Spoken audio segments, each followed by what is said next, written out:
to the channel. So we're now on the Cromarty Firth, or Firth as it's actually known as. Just up above us is Irish Monument, way up top of the hill. Here's a picture of it. So we actually camped up here a couple of years ago, cycled up and got a full moon, and in the morning great views up the Firth. And you can see even 2 years ago all the oil rigs that were in here to get a lot of them were gotten dismantled and repurposed. So this road, we turn off here, it takes us to Nigg, where you get the ferry across the Cromarty. So Nigg is very famous in the oil rig world, as this is where the North Sea oil rigs were mostly constructed.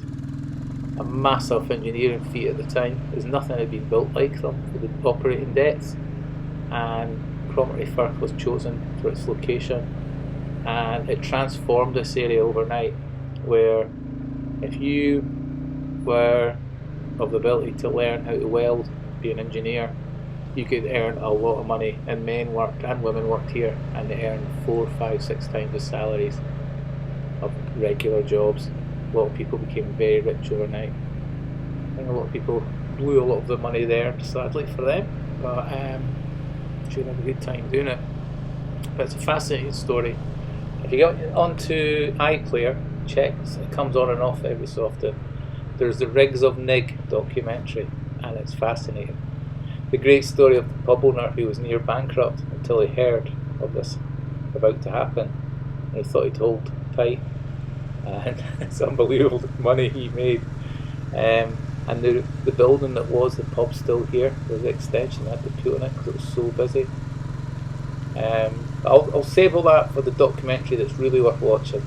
A fascinating bit of British history.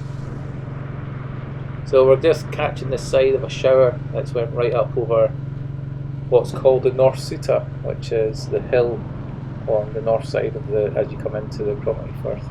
And there's a dead end road goes up there, and on top, further down a bit, there's massive World War II gun emplacements. They were originally First World War, and then they were extended and built even bigger for the Second World War.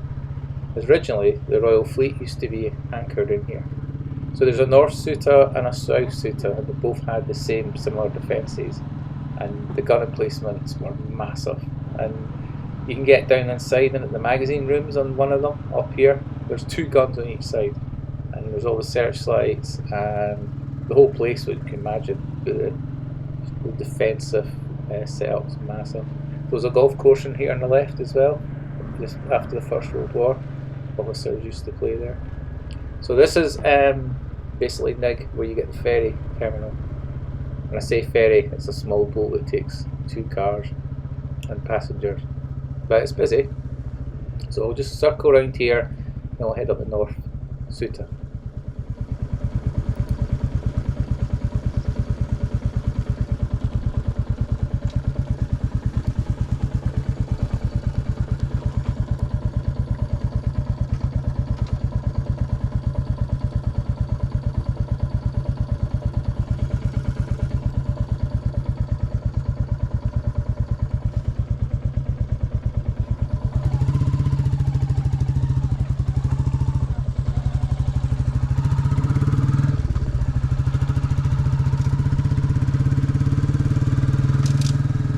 So this was the dining room and pub, I believe. It was all extended as it was so busy. So hopefully this rain will just moved on as we head up here. Wait to see how steep this road is. It's absolutely bonkers.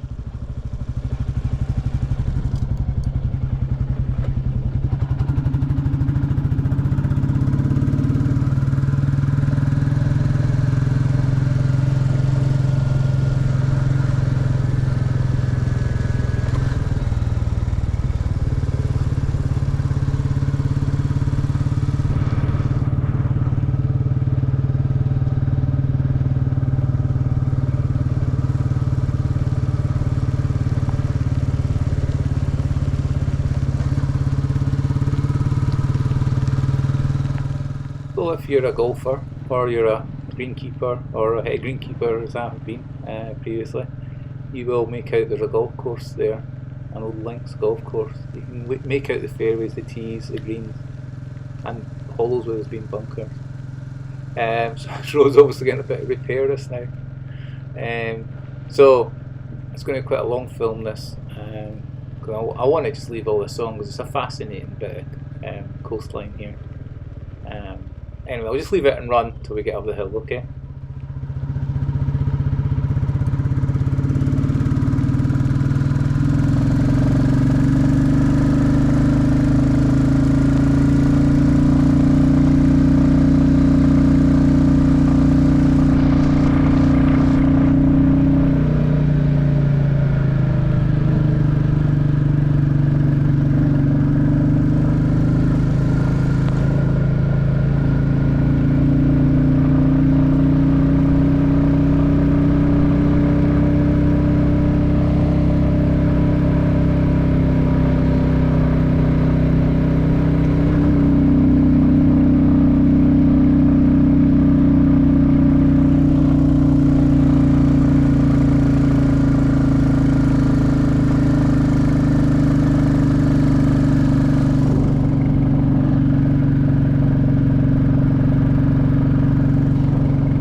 Hopefully this will go off soon.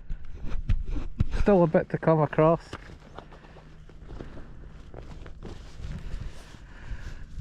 That is some view.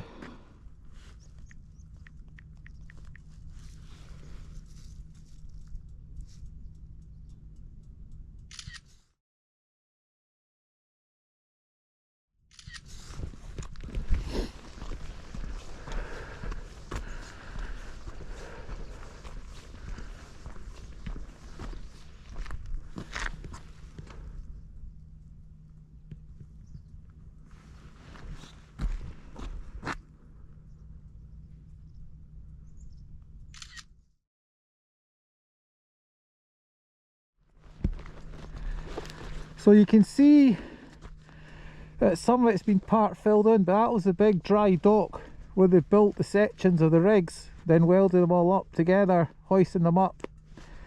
Then they'd flood them and turn them up on end. You'll see all that in the films of the construction work going on. It's fascinating work. Absolutely huge they are. Because of the depth of sea that they were designed to drill in. It hasn't been done before.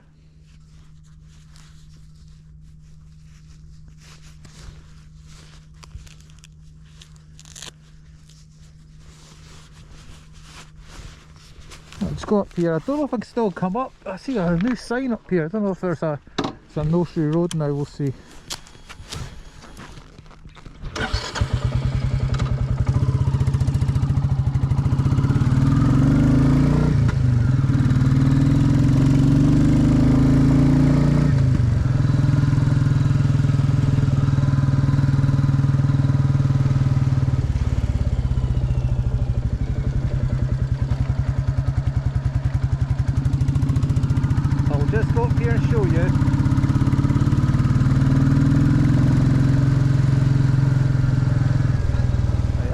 Here is a dead end with a farm,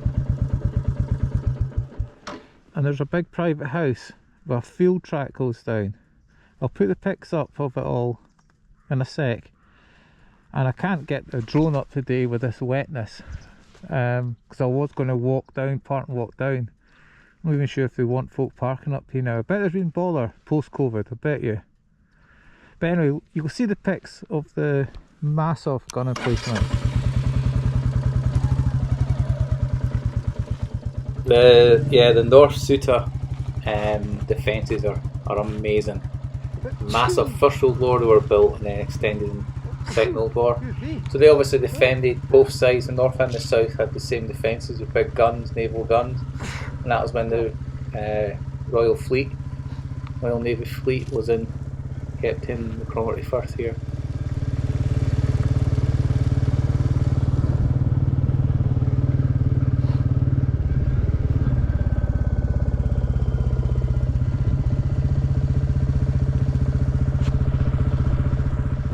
So there is a path on the left down here, a sign walk. So you probably can park further down and walk across.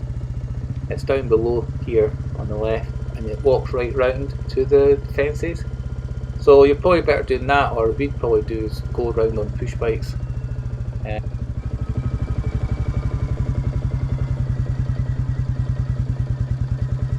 That's some steepness. What a view though, eh? Absolutely amazing. I just love the whole industrial nature of the Cromarty Firth. The history of the oil rigs is fascinating. But get on iPlayer, see if it's still on. The Rigs of Nigg, the documentary is called. It's an amazing story of how they chose here, and then the story about the pub owner who was nearly bankrupt.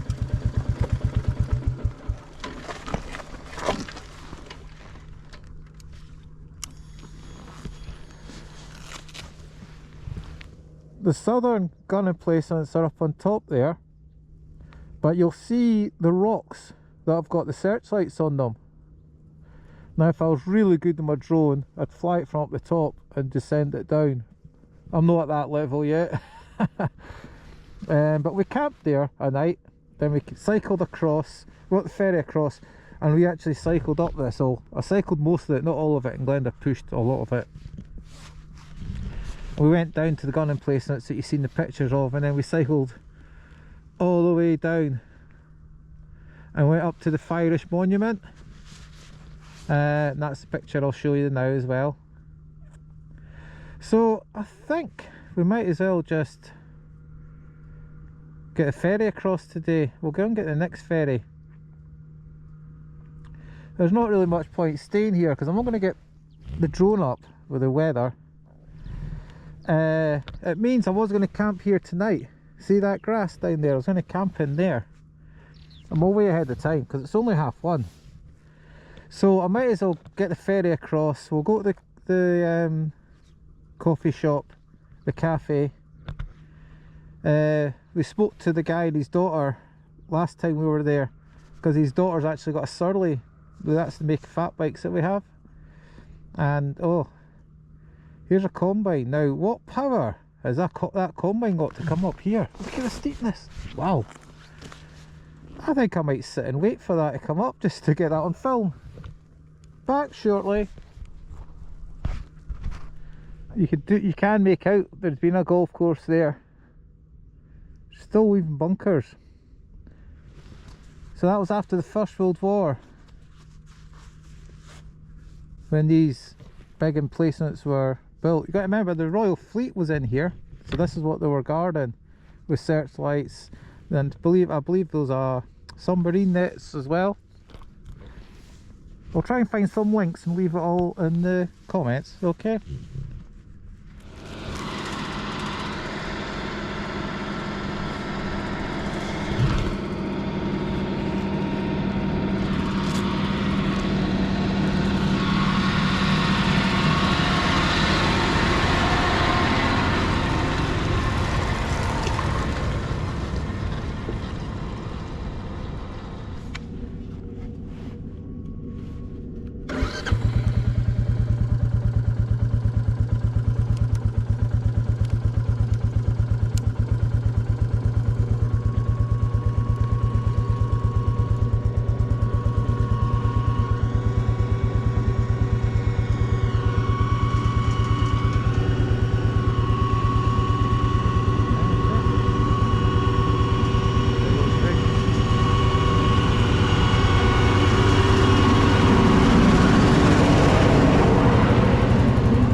Someplace, eh?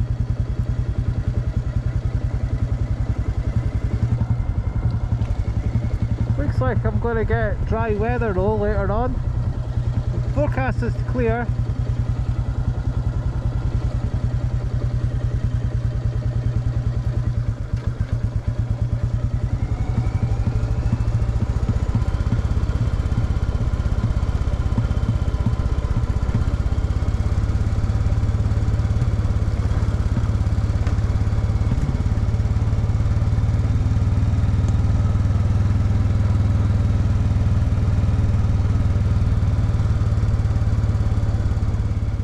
So that's the third gear, just on the engine braking on idle. Didn't even need to use my brakes coming down here. That's the great thing of a single cylinder, is the engine braking that you get.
So it's £8 for single and £12 return on a motorbike.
Last time we were here, the repurposed dock, which is obviously now getting used for the wind technology, and it was obviously full of the ground mounts for the offshore wind farms. apologies for no footage of riding off a ferry, as one of the chaps, pedestrian, was asking me all about my Enfield 350. He was fascinated. He never knew they were brand new still made, and he thought it was fantastic to see an old looking bike brand new, and he was impressed with all the modern stuff on it, you know, like fuel injection and everything. And he wished me a good trip, which is nice, and he seemed to enjoy me being here. He's obviously a local, and he said we don't see a lot of tourists, we just see a lot of folk passing through. So here's Cromarty. Thought I'll give you a wee tour through the town as we head up to the South Souta.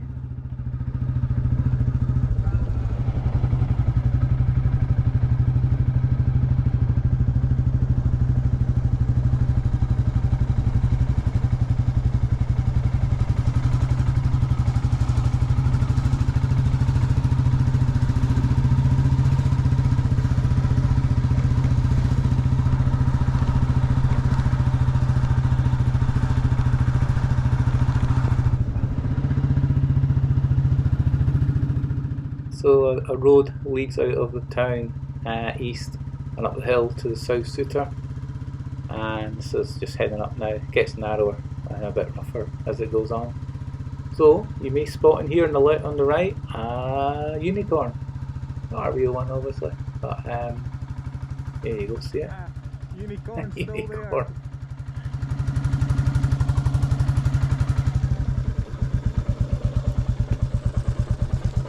there. Ah.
So there's a footpath out of town, coastal path that leads up to here, and it continues on round the coast.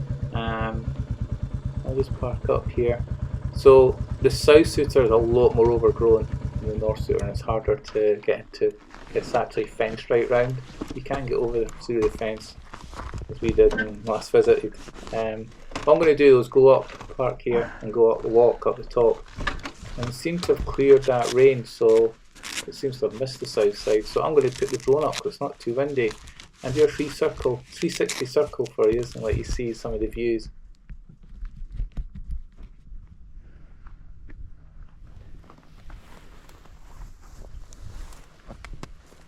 LC bunker.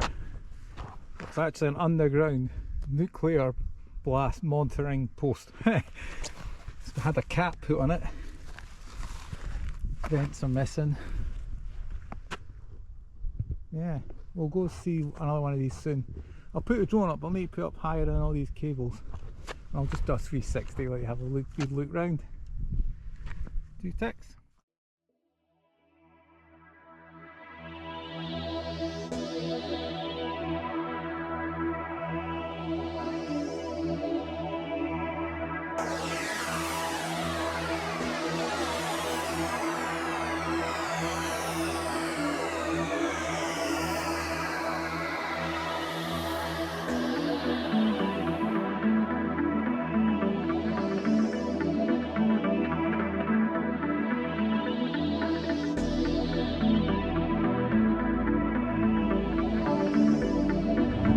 So I'm sorry I wasn't going to fly my drone out over that defences, because there's a lot of overhead cables and trees and stuff, and I'd have to fly it backwards at a high height to show you it all, and I'm not then looking for anything coming up. I'm not going to take that risk. It's an interesting tunnel out of this building in here. There's some sort of folly and everything. But anyway, we'll drop back into town and we'll head out along the south side of the Cromarty Firth.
So for all the industry and all the rigs that have been in here and come back, been dismantled, the Firth still was returning to normal nature and stuff. As you can see here, there's a RSPB nature reserve. Birds here aren't phased about everything that's went on. Nice to see. Good place to stop for a bite to eat, watch some wildlife.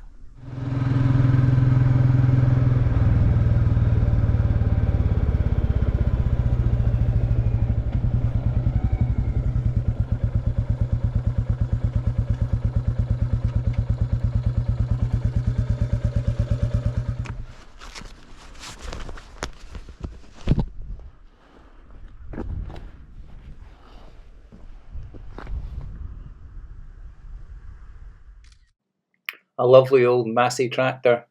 Now imagine even in East Lothian, something like that parked at the end of a farm road end. It'd be vandalised and spray tagged and bits nicked off it in no time. But it's nice to still come places where you can see stuff like this and folk don't touch it. No, it's good. It's a good place up here, I like it. We'll get a photo here and we'll hit the road, get down, head for the Moray coast soon.